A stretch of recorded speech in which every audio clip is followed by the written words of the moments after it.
The one-eyed master performs a dark magic to cast a curse. He gently cut open the used menstrual pad, slowly placed it into the water to dissolve the bloodstains, and wrote the cursed person's name on the back of the photograph. Next, he soaked the photo, front and back, in cow's blood. Using a prepared blade, he sliced the image that then soaked it again in water mixed with the blood from the used menstrual pad. Fresh intestines were wrapped around a thigh bone. The one-eyed master began chanting unknown spells, causing the entire room to tremble as if hit by an earthquake. The thigh bone was broken, which signified that the curse was now officially completed. As a famous local master, Irma once brought her sister Woolen to look for him. Irma, Galang's cousin, had previously visited the master, seeking for love spells. She even offered 3 days' salary for the ritual. However, the ritual backfired, transforming her sister Woolen into a frightening entity, scaring Irma to the point she wet herself. The sorcerer warned her to stay away from her cousin, Galang, or she would face endless suffering. Years later, Irma still longs for Galang, now married to Nisa and father to a blind daughter. Irma uses Galang's daughter Sophia's birthday as an excuse to reconnect with him. Nisa knew her husband had an affair with his cousin, Irma, but she chose to forgive him for the sake of their family. On the balcony, Irma tried to embrace Galang.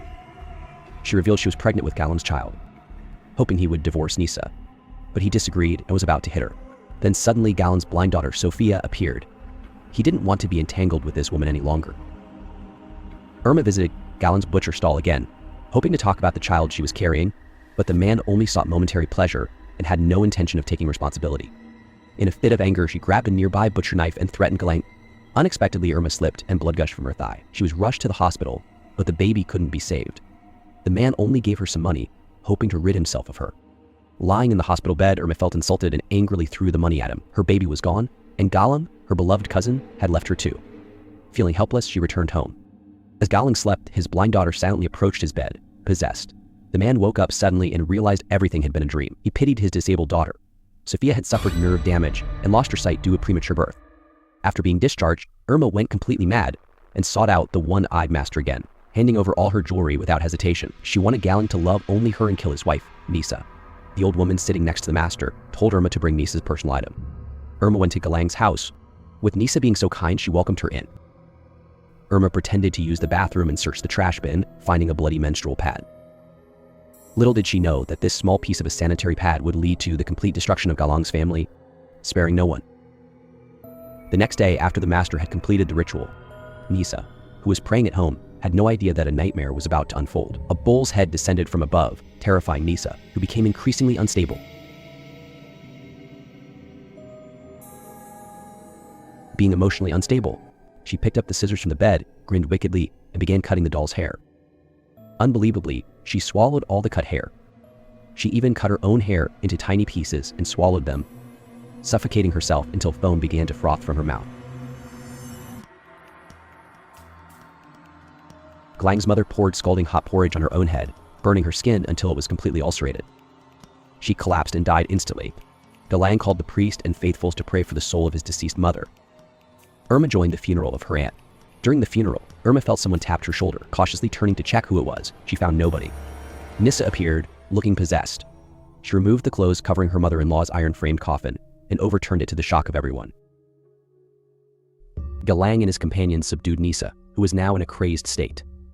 The evil spirit taunted the high priest directly, and the priest angrily grabbed her head, casting the spirit out of her. Irma watched in terror, realizing the power of the high priest, who indeed possessed great skill.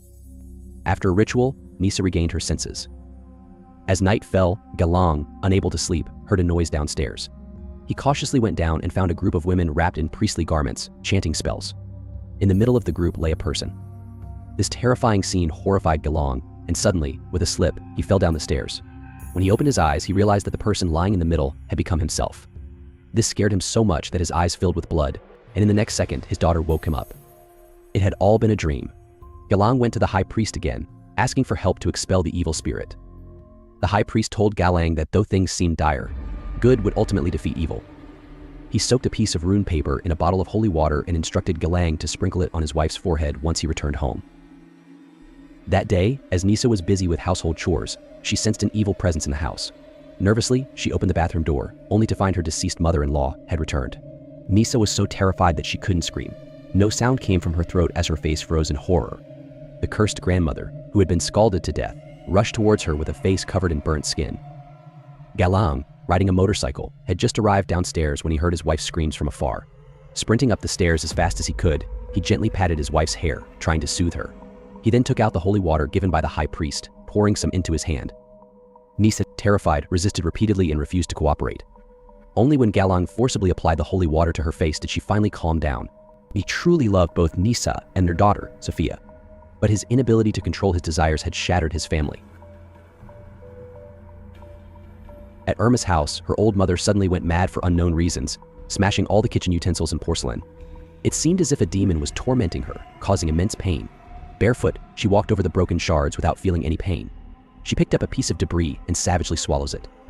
The shard pierced through her throat. Even after eating a second piece, she still didn't feel satisfied. She continued swallowing the fragments until they pierced through her throat, and blood flowed uncontrollably from her neck.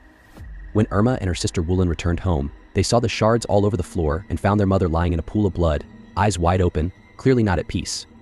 At this point, Irma realized something was terribly wrong.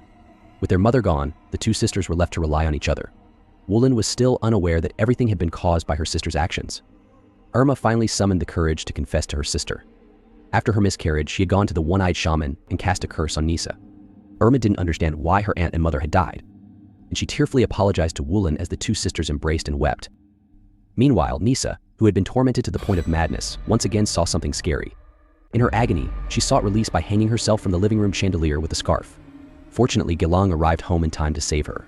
Though saved, Nisa's gaze remained dazed, and the long-lasting pressure had pushed Galang to the brink of collapse. Woolen, now possessed, was about to kill her sister Irma. In a moment of panic, Irma fled to a room, using all her strength to slam the door shut. The demon knocked for a while but eventually fell silent. Cautiously, Irma opened the door and saw nothing. In the next moment, Woolen, still possessed, crashed through the window. Fleeing to the tree outside, Irma grabbed a rock, intending to strike down the creature, only to be met with her sister's sudden return to consciousness. Trembling, Irma didn't dare approach. Woolen, in a split second, became possessed again. Nimble and agile like a monkey, climbed up the tree. Despite Irma's desperate calls from below, it was futile. With a tragic laugh, the demon-possessed Woolen showed no hesitation, jumping from the tree. Her long hair got cut between branches on the tree, ripping large patches of skin from her scalp, and she died instantly upon hitting the ground, right in front of Irma. Holding Woolen's corpse, Irma was overwhelmed with grief. Her mother, her sister, and her aunt had all been killed by the very curse she had summoned. Racked with guilt and regret, Irma rushed back to the shaman's home, hoping to lift the curse. The shaman's wife, who opened the door, informed her that the master was not home. Desperately, Irma begged for help, but it was too late. The summoned demon was beyond control. The stubborn woman forced her way in, resulting in a struggle. In the chaos, the shaman's wife fell, hitting her head on a rock, and died on the spot. Agitatedly searching the basement where the curse was initially cast, Irma found no sign of the one-eyed shaman. In despair, she flipped over the altar, realizing too late that her actions had caused the deaths of so many. Her screams of regret filled the room, mixed with madness. Suddenly, it felt as if something invisible was controlling her body. With great force, she slammed her head against the nearest chair. Her eyes rolled back, her arms twisted unnaturally, and her body bent like a bow. In a horrifying scene, she died from the very evil magic she had set in motion. From afar, the one-eyed shaman watched silently, seemingly relishing the outcome. Galang wrapped a shawl around Nisa, preparing to take her to church for an exorcism. The family huddled together for one last farewell before bringing Nisa to the church's basement, seating her in front of the high priest. As per tradition, holy water was an essential part of the exorcism. Possessed by the demon, Nisa panicked and went berserk. The high priest quickly ordered the others to tie her up. Watching Nisa bound, the high priest felt a chill, covering her tightly in a sheet inscribed with runes.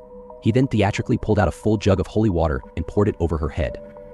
After several shivers, Nisa finally calmed down. Just as Galang bent down to check on his wife, the lights in the basement began to flicker, and the chairs around them were eerily smashed to pieces. The high priest chanted louder, hoping it would work. As he held Nisa's head, things grew increasingly tense. Realizing the situation was spiraling out of control, the high priest wielded his staff, preparing to strike down the demon. Just then, the glass shattered, and an unseen force flung everyone across the room. Galang, coughing up blood, was trying to get up when Nisa pounced on him, strangling him with supernatural strength. Before she could deliver the final blow, the high priest, with his last bit of strength, knocked Nisa unconscious. At this moment, the ultimate antagonist appeared: Sophia, Galang, and Nisa's blind daughter. It turned out that the sanitary pad Irma had taken belonged to Sophia, not Nisa. Sophia, having entered puberty, had unknowingly left the pad behind. When Irma mistakenly took it, the curse was cast on Sophia's entire bloodline, dooming everyone related to her. Galang was lifted into the air by an invisible force, his neck slowly breaking. Seeing this, The high priest launched his final attack, smashing a prayer bead charged with a spell into the demon-possessed Sophia. Galang fell to the ground, dead, his neck broken. Sophia, hit by the spell, lets out a piercing scream before the screen went black. Afterward, Nisa was sent to the hospital, clinging to life by a thread. In her final moments, her eyes suddenly widened, as if she saw something terrifying. Perhaps, in the end, she couldn't escape the demon's grasp either. What part of the movie did you find most terrifying? Let me know in the comments, and don't forget to like and subscribe for more horrifying content like this.